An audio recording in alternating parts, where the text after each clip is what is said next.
right, here we go again. Hi, I'm Beck Lane, and this is Catalyst and Company. And behind me are two canvases that I finally got to start. Last week, I was pet sitting, so I couldn't start anything new, but also I really haven't had canvases to work on in quite a while. Let me move this back just a little bit. I haven't had new canvases to work on in a while, so as you saw in several videos, I've been pulling out old work and reviewing them and fixing them. I'm still working on weighting, and I'm very excited about the direction. The 2-panel piece, the portrait of my friend Kathy, or it's kind of an abstract portrait of my friend Kathy in New York Times at midnight, wet and tired and a little pissed because I didn't want to leave the city yet. Anyway, I've been really working on her, and I'm excited about where she's going. I found all new textures and colors to pull out and play with, and it's just things that I could do and explore that I didn't see before. I couldn't see, even though I had done the painting 10 years. I've been staring at it for 10 years and not happy with it, but we're getting there, and I'm really, really, really excited about her and what she's going to be when we're done.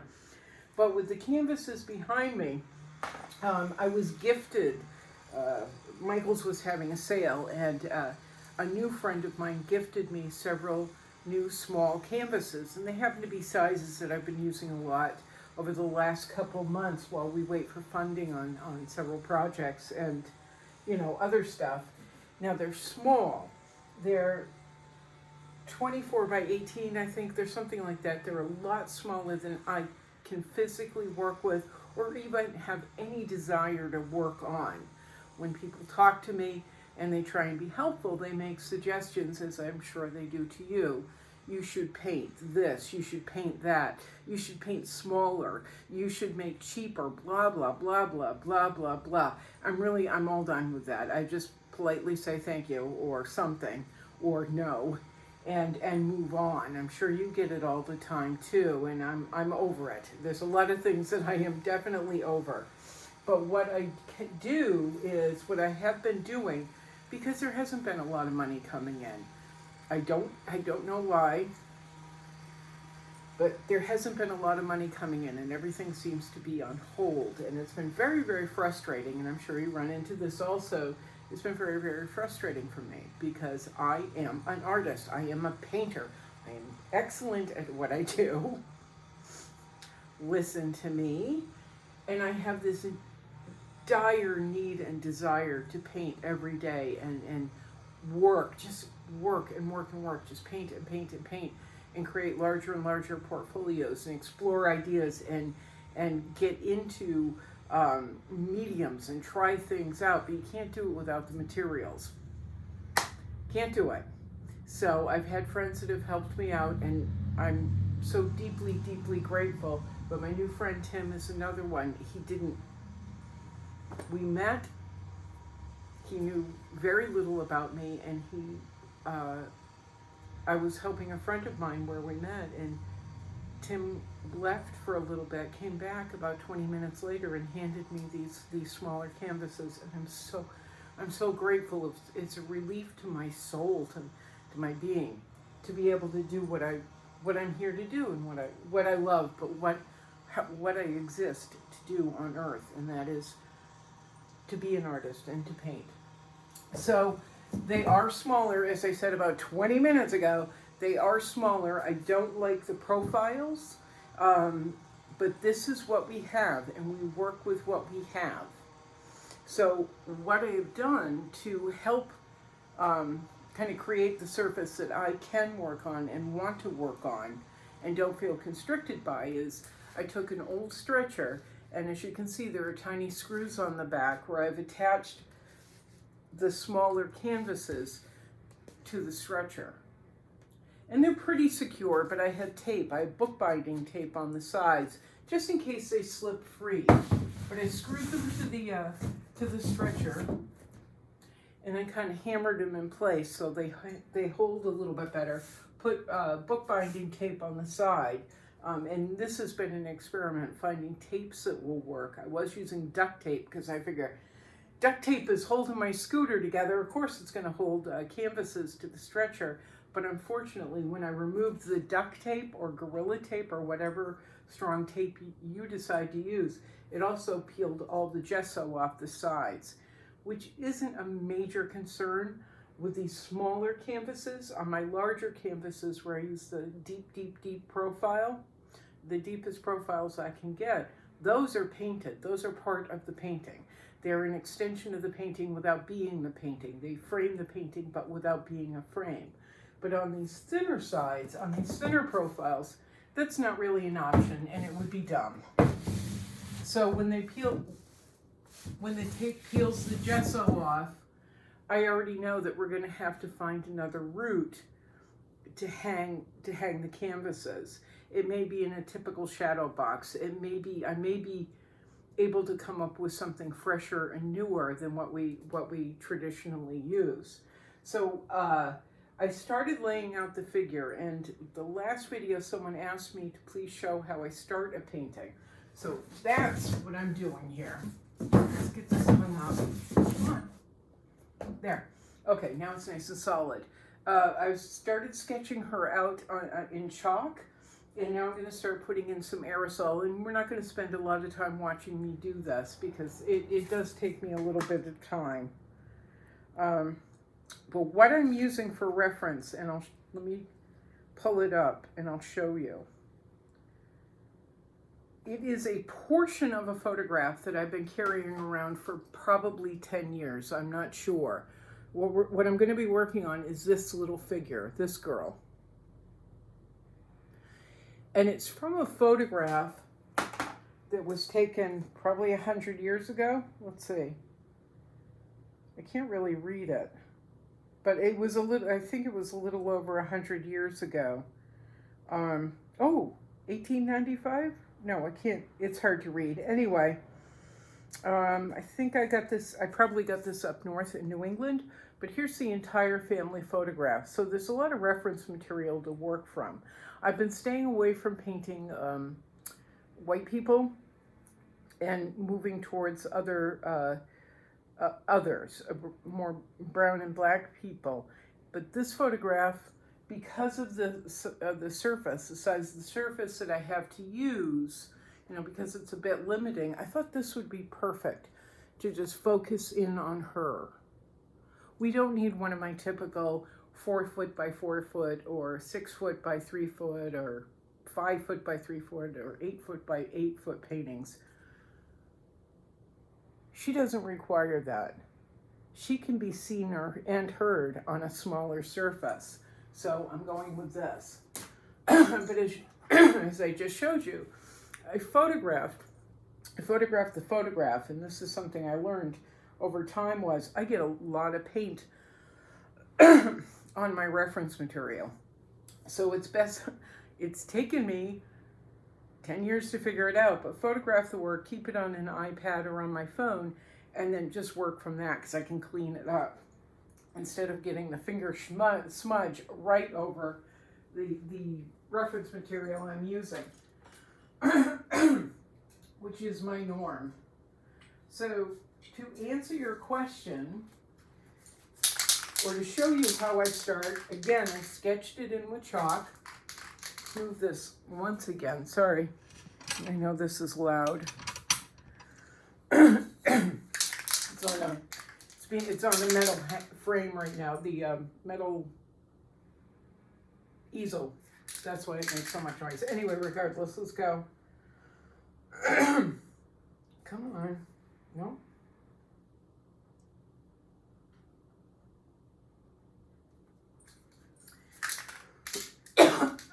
Excuse me. So what I do is I go in with aerosols. After I've chalked in the basic shapes, I go in with aerosols and start creating more basic shapes, but louder. And these are not written in stone. Whether it's in aerosol or oils, it's never written in stone. It can all change. So I just want rough estimates of where everything's going. Rough estimates of the colors that I'll be using.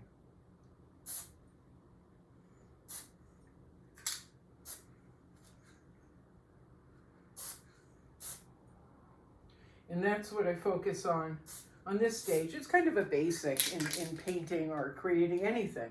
You don't go in and do tiny bits of minutia. You try and understand, comprehend, and translate the entirety of the image or the subject. I gotta move that down.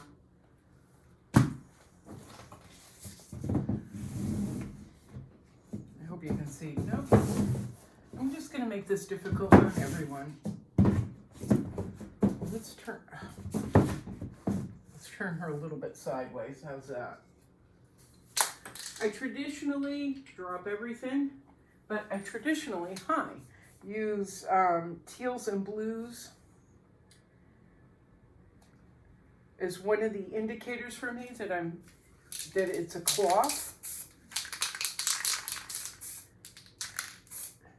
But then I also use oranges. I also use teals and blues for the face, but it's the first sketch of the image. So again, I don't worry about it.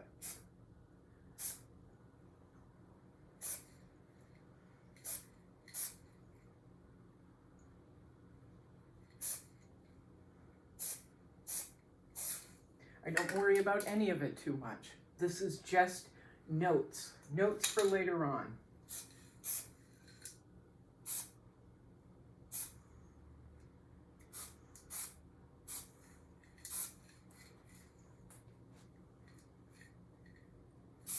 And last week, as I said, I was pet sitting. I think I told you. I was pet sitting for 4 dogs, 4 birds, and a tortoise. It was quite a loud and fun week. It was really nice being around the animals. But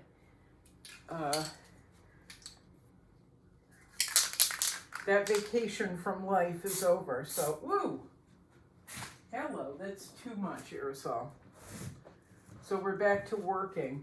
I've been putting a lot of stuff up on Instagram, as I've talked about, and I've gotten a pretty good response. Not what I would like, but then again, we're just starting.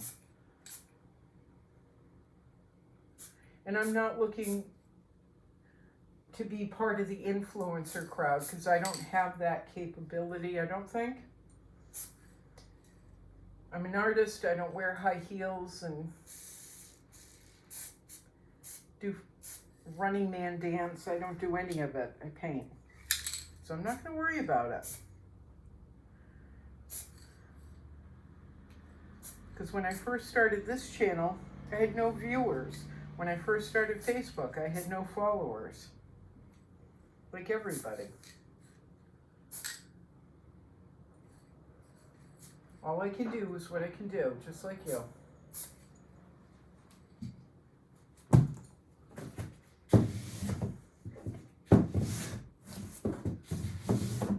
I have screws in the wall so I can raise and lower the canvas as needed, or the surface that I'm working on as needed. So I've kind of got, come on.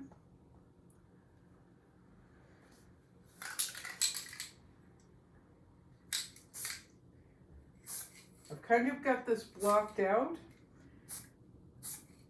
After this, which I'm not going to do on camera because I need different things, but what I do after this is I add textures and lines. I have very specific things that I use for stencils to indicate textures, lines, folds in the fabric. But I also have doilies, which I'll be using up top, because this young girl is wearing a large doily collar, which it's gorgeous.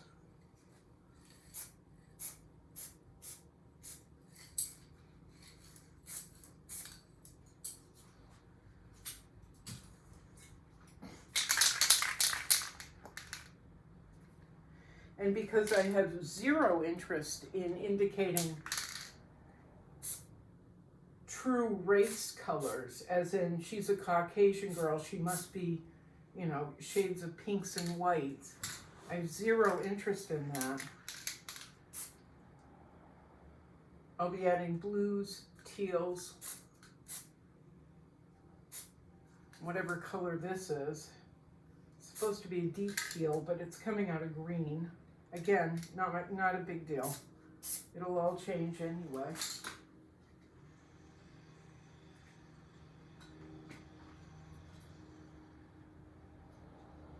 Come on. Ugh, I'm trying to get the top off.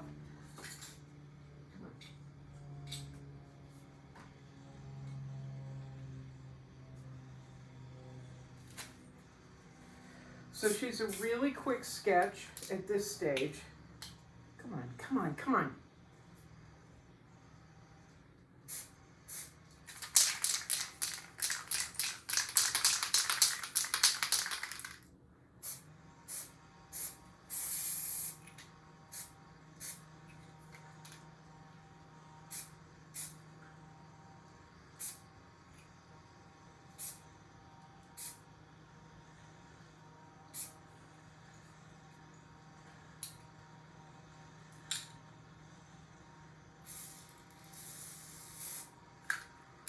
And as we go through, some of these lines will be covered, some will not.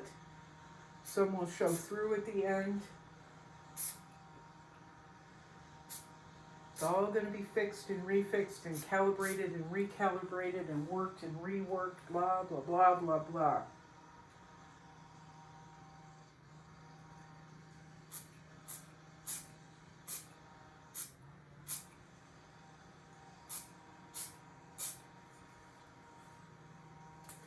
This is just shapes and a little bit of lights and darks, as you can see.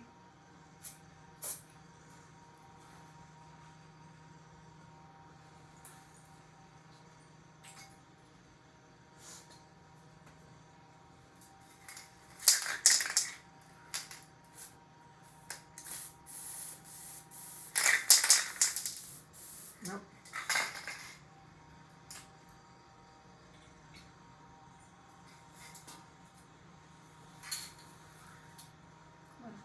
Come on.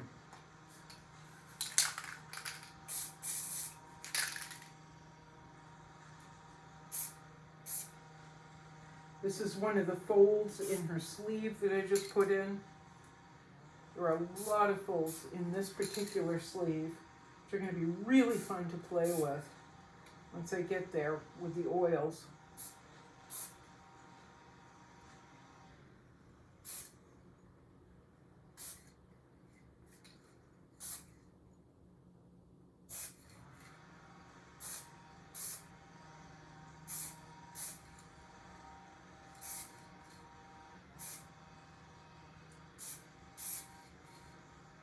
Now I have a number of paintings of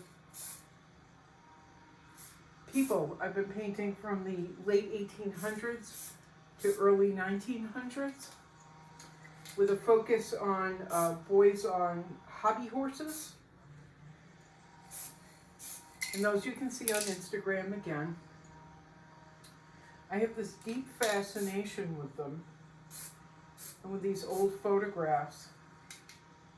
I'm not sure why. I think maybe because I was brought up in a house that was built in 1889.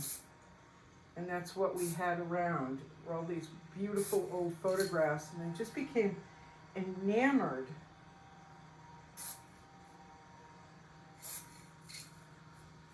with the people and the proof of their existence from that time period. To me, it always felt like long ago, but not so long ago. It felt like I could have lived very comfortably in that time period.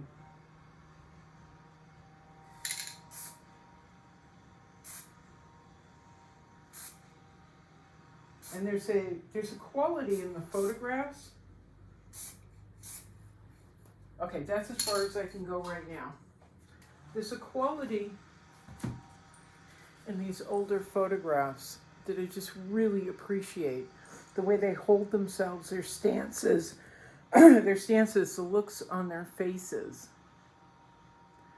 their intent, they're serious, their lives are serious.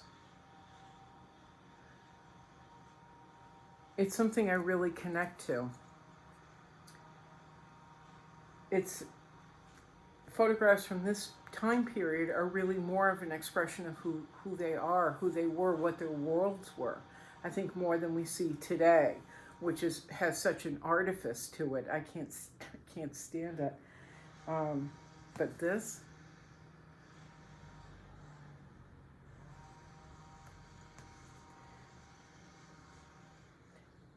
the way they express themselves really touches me, and it is more human than we see on the platforms that we're all using today. More human, more humane. It just touches my personhood. So anyway, she's kind of sketched in very, very lightly. Just the shapes, which are hard to make out, I understand. She's very abstract right now. But then I'm going to go in with the textures using the aerosol, and after that it's after that is the oil, once I've got the textures down. I've also got to decide what's going to be happening around her, because I don't want to leave this as all of it as is. I also don't want to use it as an afterthought. You know, I like to have things planned out, somewhat planned out, or at least an idea of where I'm headed. All right, that's it. I'm Beck Lane. We started the painting. I got to show you how we started painting as asked. If you have anything else that you would like to ask me, just put it in the comment section, and I will respond as quickly and as easily as I can. All right, I'm Beck Lane. This is Catalyst & Company, which I did not say in the beginning. Catalyst & Company, formerly Studio 120. If you would like to help support Catalyst & Company, or you're interested in purchasing any of the work that you've seen, all the links, all the phone numbers, all the contacts are down below. If you'd like to supply monthly support, help me get more canvases, which is always appreciated.